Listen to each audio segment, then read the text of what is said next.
प्रिय बच्चों, मैं आज आपको दांडी मार्च के बारे में बताने जा रहा हूँ कि इससे पूर्व जो सविनय अवज्ञा आंदोलन चल रहा था उसमें गांधी जी के द्वारा जो मांगे रखी गई थी उनकी मैंने पूर्व उसमें चर्चा की थी। महात्मा गांधी ने संघर्ष टालने का एक तरह से प्रयास किया और सरकार एवं कांग्रेस के बीच समझौता करने का भी एक तरह से प्रयास उन्होंने के द्वारा रखा गया। उन्होंने अपने एक अंग्रेज मित्र रेजिनाल्ड लस के माध्यम से एक पत्र लॉर्ड इरविन को भी इस संदर्भ में भेजा, जिसमें उन्होंने अपनी मांगों के संबंध में कहा कि अगर इन मांगों के बारे में आप उनको बातचीत करनी है तो मुझे बुलाइए किसी भी माध्यम से। लेकिन इस पत्र के द्वारा उन्होंने कहा कि मैं इस पत्र के द्वारा किसी तरह की धमकी का संदेश नहीं दे रहा हूँ। वायसराय ने इस पत्र का उत्तर दिया, लेकिन बहुत ही संक्षिप्त उसमें उनका कहना था कि गांधी जी के कार्य के द्वारा देश में अराजकता उत्पन्न हो जाएगी। गांधी जी ने इसके उपरांत उन्होंने इसका प्रत्युत्तर कहा कि मैंने रोटी मांगी थी और मुझे उत्तर में क्या मिला, एक तरह से पत्थर। उन्होंने भारत की शांति को जेल खाने की सी शांति एक तरह से बताया और उनका कहना था कि मैं अंग्रेजी कानून को मानने से इनकार करता हूं और जबरन शांति भंग करना अपना पवित्र कर्तव्य अब मैं समझता हूं, क्योंकि इस शांति से राष्ट्र का एक तरह से गला घुट रहा है। इसके बाद में गांधी जी ने दांडी मार्च करने का निर्णय लिया। ब्रिटिश सरकार के द्वारा गांधी जी की 11 सूत्रीय मांगों पर ध्यान नहीं दिए जाने के कारण गांधी जी ने नमक कानून को तोड़ने से सविनय अवज्ञा आंदोलन प्रारंभ करने का निर्णय लिया और 12 मार्च 1930 को उन्होंने नमक कानून को तोड़ने के लिए अपने चुने हुए 78 सत्याग्रहियों को लेकर के साबरमती आश्रम से दांडी की और यात्रा की। 24 दिन की यात्रा के उपरांत 6 अप्रैल 1930 को उन्होंने दांडी में नमक कानून को एक तरह से तोड़ा। इस बीच पटेल जैसे कांग्रेस के अनेक नेताओं ने गांव-गांव में प्रचार प्रारंभ कर दिया। इस आंदोलन का कार्यक्रम गांधी जी ने स्वयं निर्धारित किया और जिसमें उन्होंने कहा कि स्वतंत्रता पूर्वक नमक बनाना है, शराब एवं विदेशी कपड़ों की दुकानों पर धरना देना है, चरखा काटना है, विदेशी कपड़ों की होली जलानी है, सरकारी स्कूल और कॉलेजों का परित्याग करना है, सरकारी नौकरी से भी त्यागपत्र देना है। प्रारंभ में गांधी जी ने नमक आंदोलन प्रारंभ करने का निर्णय लिया तो ब्रिटिश शासन ने इसका एक तरह से उपहास ही किया।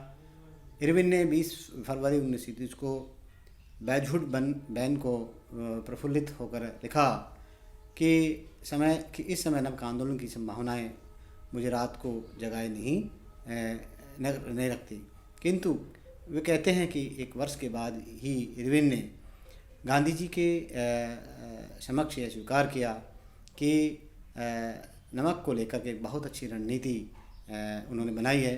धीरे धीरे इस आंदोलन की प्रशंसा भी की जाने लगी, क्योंकि नमक जैसे मुद्दे को, जो कि आम व्यक्ति से एक तरह से जुड़ा हुआ था, को उठाकर गांधी जी ने अभूतपूर्व राजनीतिक सूझबूझ का परिचय दिया।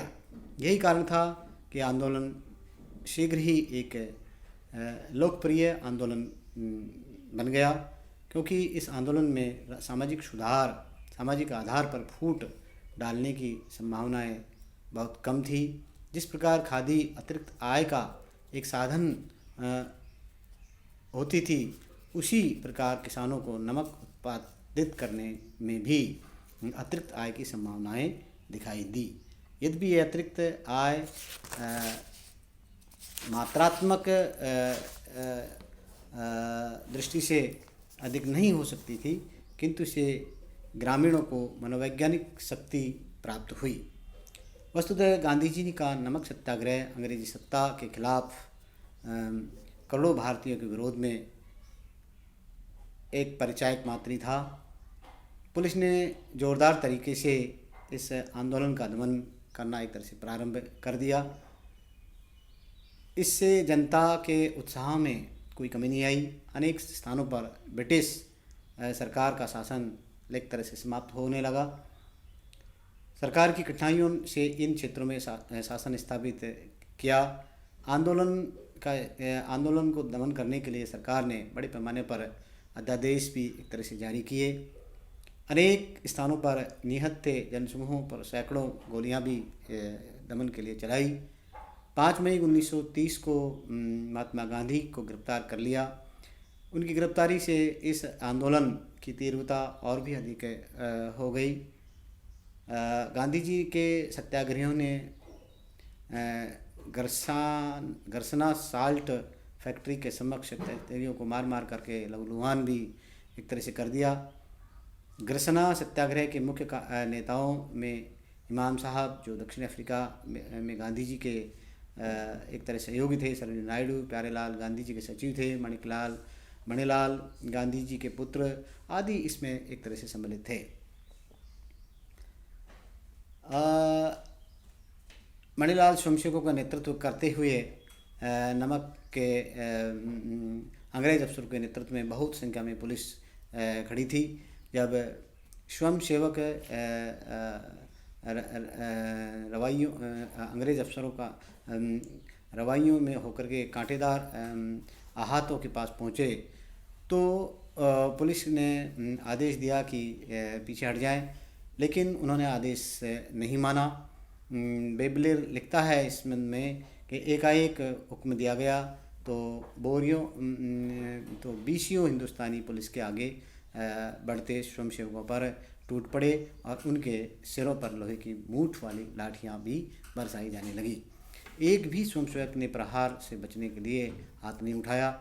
सब गोटों की भांति गिर गए। नंगी खोपड़ियों पर पड़ते हुए डंडों का पीड़ादायक आवाज़ सुनने को मिली।